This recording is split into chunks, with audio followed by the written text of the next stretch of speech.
Our good friend Anya Parampil, journalist, political commentator, and author of Corporate Coup, Venezuela and the End of US Empire, joins us now and is always welcome. Anya, compliments of the season to you and your lovely family.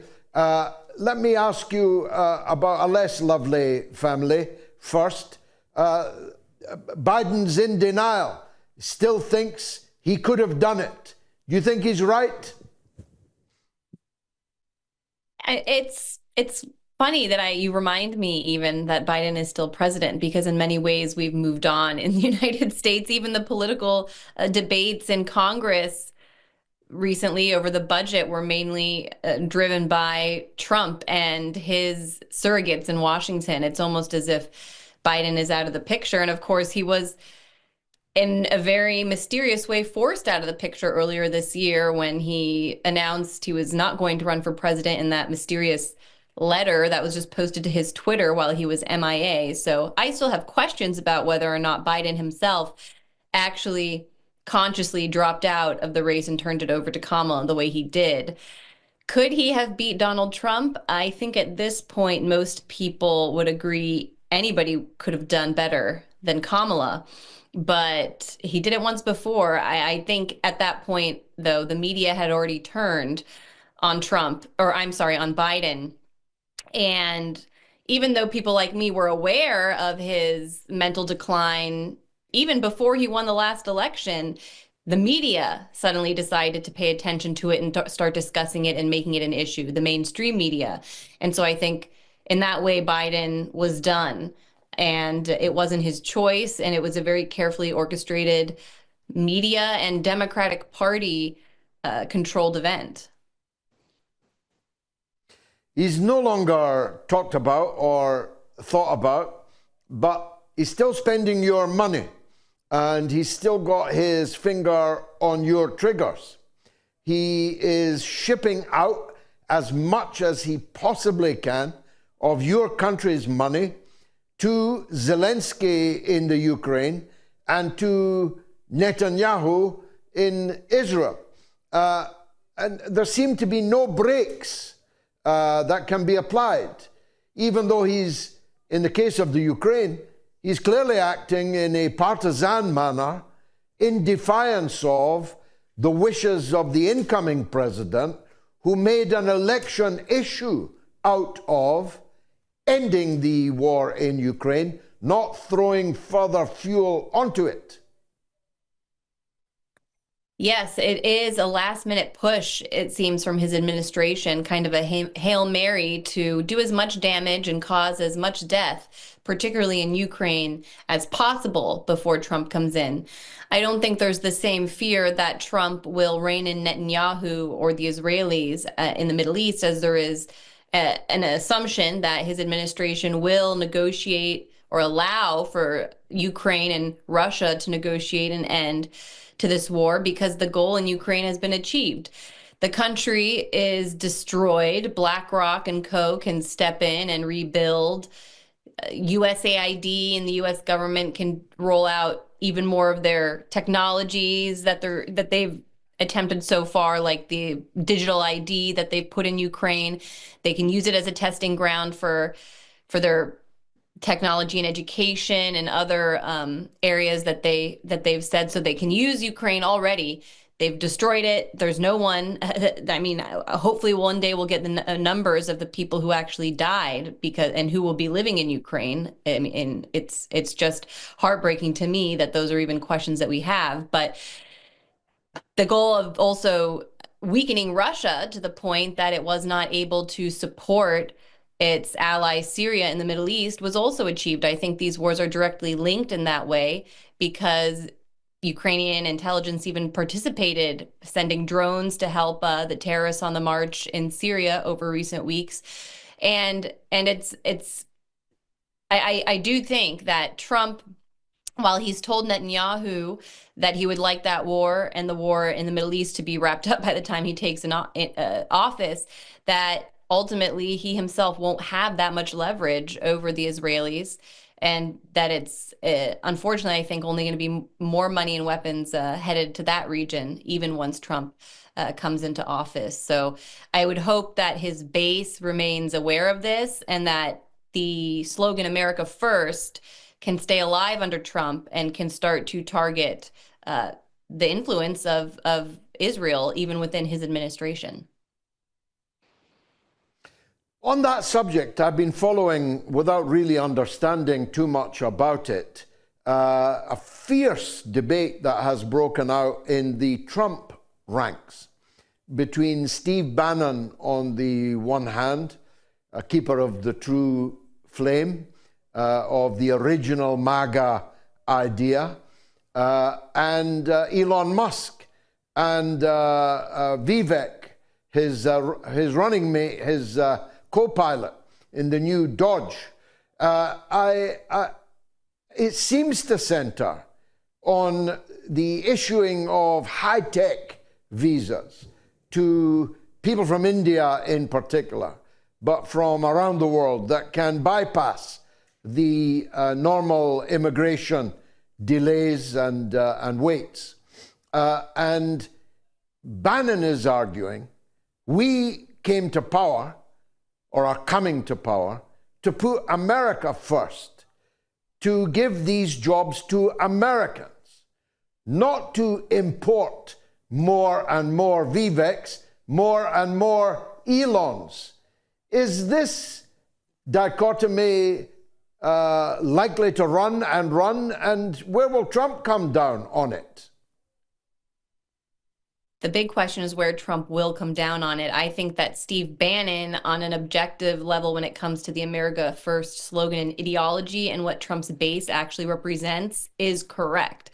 That people did not vote for Trump for him to turn around and then grant. The debate is about whether or not there should be a limit or a cap on these H-1B visas. Not that they shouldn't happen at all, but that they should just be unlimited. And definitely, I think the MAGA movement, when it comes to the people on the ground and not necessarily on TV or running Doge, they didn't expect for Trump to make a decision that would lead to any sort of unlimited migration or immigration. They would say that countries are not sports teams. Countries are nations that have shared values and identities, and it's not just, we shouldn't see ourselves as a team that it needs to get ahead in the realm of what they're specifically talking about is AI and that kind of technology centered around Silicon Valley. And there are American workers that are capable of taking those jobs, but they will definitely require higher pay and benefits than what some of these workers that come from mainly India would expect. And I've seen interesting reporting in recent days from, there was a post from Ashley St. Clair, who is usually pretty vocally in support of Elon Musk and whatever he has to say, but she actually was reporting based on conversations she had with lawyers in the Silicon Valley area who are telling her how these programs work is there are these third-party kind of employment hub groups that bring in people from overseas, place them 10 people in an apartment, and they're not living in very great conditions. They even forge sometimes their resumes and their skill level in order to get these jobs that have a high sticker price technically on the salary, but that doesn't actually end up going into the pockets of these workers. These workers then have no ability to fight for their rights or demand pay. And so it's actually a way of destroying workers' conditions in the United States. The people that come here aren't going to be treated very well. And there is an issue.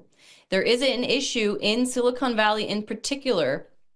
Mainstream media have reported it even of some of the influential Indians that have come here and are from, take their Hindu caste very seriously, actually implementing caste discrimination policies within the Silicon Valley network. That people come here and the workers are part of a lower class caste, put into separate eating lunchrooms, and they're discriminated against for housing. They won't be rented to by the higher caste Indians. They won't be allowed promotions, and it's actually something that is a growing issue. there were even laws and protests in California about this. They passed an anti-caste discrimination bill in Congress, in the state legislature, and the governor, Gavin Newsom, vetoed it after one of his main donors, a high caste Indian Brahmin, told him to. And so this is what we're dealing with in the United States when you talk about also bringing in a large group of people that are, used to living differently. Wow, that's a Pandora's box. It's the first misstep, in a way, that Musk has taken, isn't it? At least so far as his new friends in the MAGA movement are concerned. When I heard Bannon talk about him, it was characteristically, Bannon's a tough guy, it was savage. He was talking about Elon Musk in a savage way. I wonder how deep this fissure will go. Any idea on that? Well, when it comes to what I've seen on X, this platform that I will give Musk credit for, I think, improving. I don't think it is amazing to watch these debates play out within a political party in real time, and to see his base, the Trump base, turn on Elon so rapidly.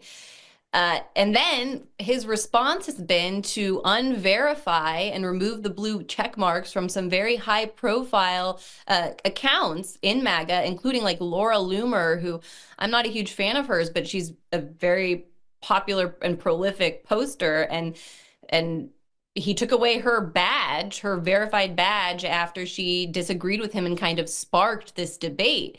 So that's disturbing to me, because that can definitely be turned against any of us at any time now. When Elon's strength was supposed to be that he was not into censorship and denying voices of people that were opposed to people in power. And now when it comes to his debate and his really this is about Elon wanting cheap labor. That's what it's about.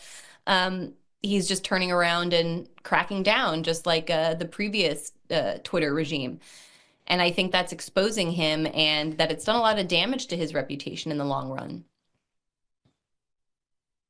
Now, Benjamin Netanyahu is currently under the surgeon's knife. Unconfirmed reports that he has stage 3 cancer of the prostate. Are Americans in prayer mode over this, or would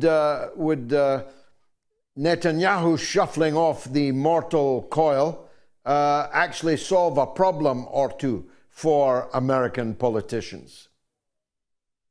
As an American, I do think that Netanyahu holds a unique place in American and Israeli history. He and I did a documentary several years back for RT called Crime or Prime Minister, where I went to Israel and interviewed many high-profile Israeli journalists, Gideon Levy, Chaim Levinson, others, who really described Netanyahu as the pillar that held the Israeli state together through his own corrupt acts. He'd basically made himself the Israeli state. But also that he, because of his unique relationship, having grown up in the United States, he understands the United States, he's been able to manipulate US politics and the relationship in a way that I don't think any other Israeli leader could do so effectively. And so if he were off the stage, and you're going to get some crazier, more radical, more religious Israeli politician likely in power, I think that would do a lot in terms of exposing Israel for what it truly is, but also undermining its special relationship with the United States, which ultimately it's going to take a lot more than Netanyahu's exit from the scene to undermine that, because we're dealing with basically just bought and blackmailed politicians here. But I think there is a consciousness, there's an awakening happening in the United States that we're now able to talk about these issues in a way that we weren't before because of this horrific war. And so I remain hopeful that the truth and light will prevail. I don't know if 2025 will be the year that it gets better. I'm interested to see the outcome of your poll, whether or not people think it'll be better or worse than 2024. But I have to remain hopeful in the future that, yes, we're only moving in the direction of truth and light, and that would mean one day the U.S. is out of this relationship with the parasite Israeli government.